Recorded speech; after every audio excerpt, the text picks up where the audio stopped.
Beit Kasser was once the opulent, 750-square-meter home of the Tarazi family, who made their money in the antiquities trade and postcard industry, but in recent years, glass has been absent from its arch-topped windows and some of the exquisitely illustrated ceilings have crumbled.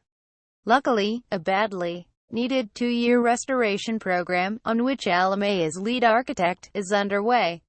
It will include repairing shrapnel holes left from Beirut's Civil War years between 1975 and 1990, installing electricity, and reinforcing that swaying floor. Beit Kasser is one of the lucky ones. Across the Lebanese capital, beautiful heritage buildings are falling down, or, worse, being demolished as modern skyscrapers sweep the city. The Paris of the Middle East, Beirut is one of the most densely populated cities in the world, although no proper census has been conducted in Lebanon since 1932. The United Nations puts Beirut's population at 470,000, not including the suburbs. In a city that covers just 85 square kilometers, 33 square miles, space is tight. The result is an incredibly intense architectural mix. Gleaming towers pop up in the backyards of treasures from the Ottoman Empire and the French Mandate for Lebanon, which lasted from 1923 until the mid-1940s. There are decades of architectural history in Beirut, Nemet says. In the early 20th century, it was often referred to as the Paris of the Middle East, while there are no up-to-date statistics on the number of heritage properties left in Beirut. In 1997, a study commissioned by the Directorate General of Urban Planning put the figure at 572, although the study was never finished. Mona Halak, an architect and prominent Lebanese heritage activist, tells CNN that she believes at least 150 of those buildings have since been lost. In March, for example, demolition work began on the 1930s. Grande Brasserie du Levant, one of the oldest breweries in the Middle East, to make way for Mar Mikhail Village, a luxury loft apartment complex. A month later, a large gap was left on Jemaiz's Goro Street after an Art Deco building there was demolished.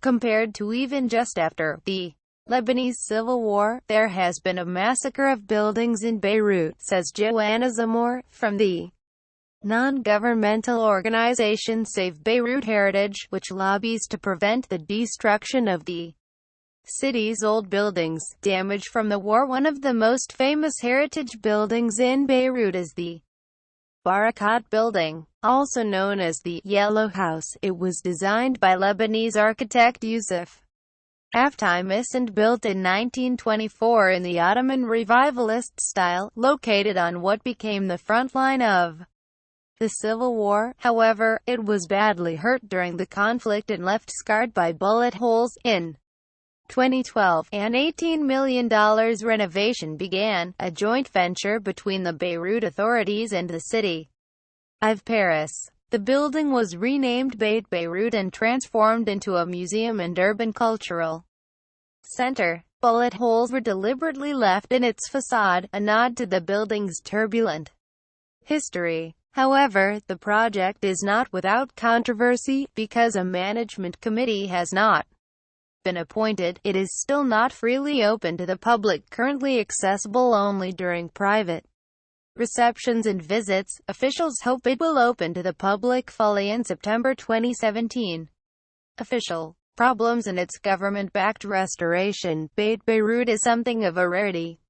Joseph Haddad, Secretary General of the Association for the Protection of Lebanese Heritage, tells CNN that traditional buildings are most often preserved when their owners simply decided to keep and restore them, not to demolish them and build a high-rise for quick short-term personal profit. In March, the heritage restoration movement was dealt a severe blow from the authorities when Lebanon's new Culture Minister, Gadis Khoury, removed the renowned 18th-century Red House in the Hamra district from Beirut's list of untouchable, protected heritage structures, leaving it vulnerable to demolition. This is the first time that a culture minister has removed a building from the heritage protection list, Halleck tells CNN.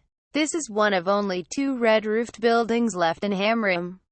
Hamor adds, Louis Armstrong spent the night there, and it is socially and historically important. Save Beirut Heritage is working with another local NGO to bring a legal challenge against Corey's decision. Private actors perform vital role in this environment. Private actors seeking homes with a history have become increasingly important. Luckily, they are in no short supply. Work on the Tarazi mansion, for example, is led by a KK architecture firm, whose founder, Annabelle Karim Kasser, will live in the finished property. A team of experts from Germany has been enlisted to incorporate original architectural details into the restoration, partly due to a skills shortage in Beirut and heritage conservation. One curator-restorer has been employed specifically to work on the painted ceilings, easily the highlight of the house. Across town, Zina and Sammy, who asked CNN not to print their full names, 7 years ago bought a 1940s house in the discreet eastern Beirut district of Kobayat. The building came complete with holes made by bombs that had fallen onto the roof. This March, Zina opened 3 of its exquisitely restored rooms as a guest house, called Zanzoon. Guest bedrooms are furnished with mother-of-pearl wardrobes from Syria and gold bedsteads from Egypt. Downstairs, a mustard yellow sofa from Beirut's Bastid district, famous for its antique merchants, sits next to an enormous Russian canvas. The couple have seen the precarious status of heritage buildings close up. A similar house next door was torn down. Public service. Whether private parties are restoring buildings to fulfill the desperate need for public space in Beirut, the result of years of privatization of land in a small territory with a swelling population. Since 2011, Beirut has become home to 280,000 Syrian refugees. Mansion is a modern interpretation of a 1930s villa in the historic Zogak al-Blat district. Abandoned since 1987, it was brought back to life in 2012 by 2 artists who persuaded the owner to open it as a creative space for artists and the public. It now hosts a library and reading room, as well as debates, exhibitions, and poetry readings. Rachel Dedman, a curator, is one of 8 creatives who run studios in the building. Lebanon is a place without any public funding for the arts, which means all institutions and individuals are stuck in application cycles for external funding from national or regional bodies, or international funders. She tells CNN, what mansion does exist outside such a structure? The gift of the house frees up the possibility of finding new ways of working and being. The future. Recent years have seen momentum gather behind the heritage preservation movement in Beirut, but activists feel more must be done. Halleck would like to see the government pass legislation to protect buildings in certain districts with a high density of heritage sites.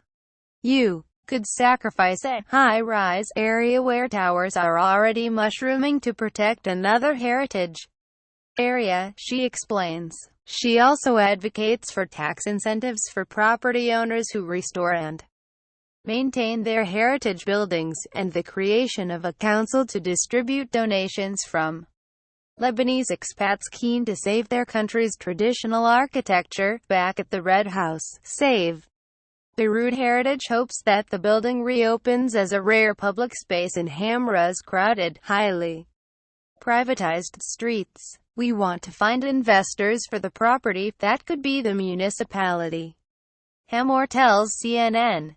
As there is no public space in Hamra, they could use the Red House as a library, for example. It would be perfect for that.